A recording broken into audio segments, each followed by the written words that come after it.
All right, one more distance problem. Here, let's read it together. Mary drives from point A to point B at 20 miles per hour. She drives her return trip at 60 miles per hour.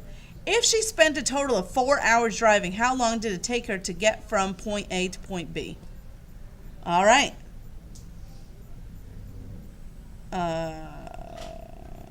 Get from point A to point B. Okay, got it. So, can you visualize what's going on? Mary is going from one place to another. On the way there, she only went at 20 miles per hour. On the way back, she went much faster. She went 60 miles per hour. The total time she's driving was 4 hours. We got to figure out how long it took her to do from point A to point B. This is me every time the Brimfield Flea Market is happening, right? On my way to work, it's pretty fast because it's not really open yet. So I get to go fast on my way to work. And then when I go home, oh my gosh, have you ever tried to drive through? Oh my goodness.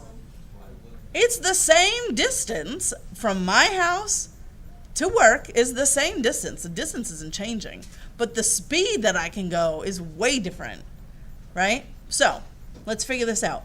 From point A to point B, how fast was she going? 20 miles per hour. On the return trip, how fast was she going? 60. I always like to fill in the rate column first because I feel like that's easy. Now, let's think about time. Do I know how long it took her to drive from point A to point B? No. Do I know how long it took her to drive home?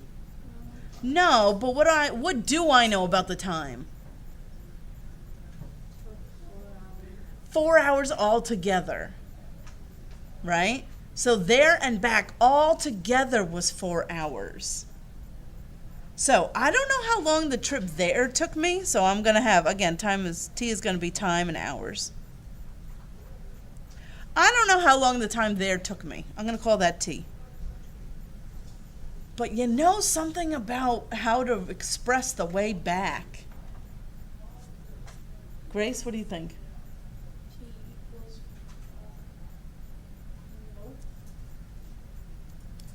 Allie, what do you think? 60 minus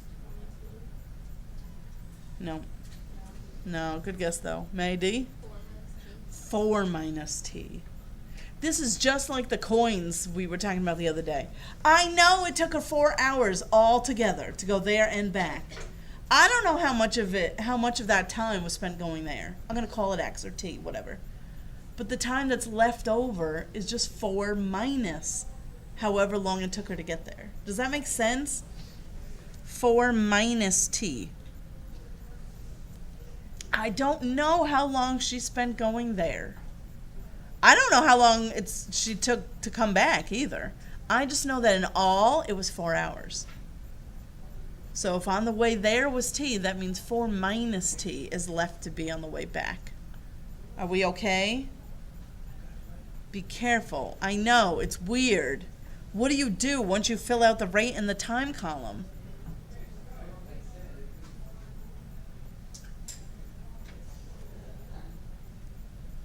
Once you have these two columns filled out, you can multiply them together and get this column. Yes, so 20 times T is 20T. On the bottom, do not forget to distribute. Be careful.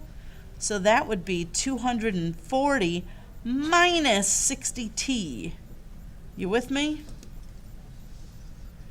Once you have the chart completely filled out, now you just got to figure out, all right, what do I do with these distances? I'm going to go back up to the top of the sheet, and I'm going to look here.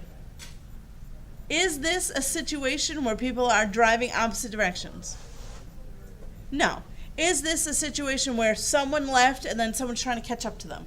No. Is this a round trip? You bet it is. She went there and she came back. This is a round trip. What does it tell us to do? Set distances equal to each other. Again. Do you know why? Think about why. Think about me coming to work during the Brimfield Flea Market. I just told you, the distance from my house to work Doesn't change because a flea market's here. It's still the same distance. So the distance going there has to be equal to the distance coming back. It didn't change. Going there, coming back. It's the same distance. It's just taking you different amounts of time to do it. Make sense? So what would my equation look like? Who's got it now? Abel, go ahead. 20t equals 240 minus 60t. That's perfect. 240 minus 60t. There's our equation. Do you see how nice it is to have the chart? Imagine trying to figure out what the heck to do without a chart. It's so much harder. The chart really sets you up for success. So between the chart and then knowing what to do with these three, you're going to be golden. You just got to make sure that you fill it out correctly. All right? So now we have an equation. All we got to do is solve. So I'm going to add 60t to both sides.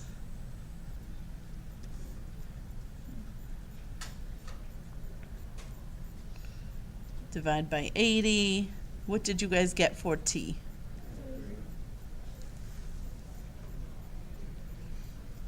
All right. I have solved for t. I have to answer the question that they asked me. The question was, how long did it take her to get from point A to point B? What's the answer? Maddie? 3 hours. Look, it says it right in the chart. To get from point A to B, it took her t time. T is 3. I could have asked the same exact question a little bit differently. I could have said, how long did it take her to do the return trip? Your answer would have been 1, right? Because that would be 4 minus t. You with me?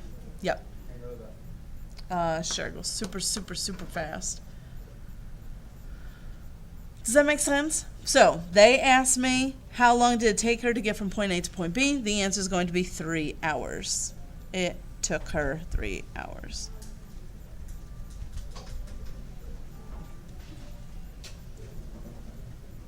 This particular problem didn't say anything about time of day, right? It didn't say at what time of day did she get home, so this one didn't bother with it. Always be careful that you are answering the question that they ask, and remember that time is number of hours. It is not time of day. Your final question might be about time of day, but just because someone leaves their house at 6 o'clock doesn't mean you pop in a 6 for time. Get what I'm saying? Okay.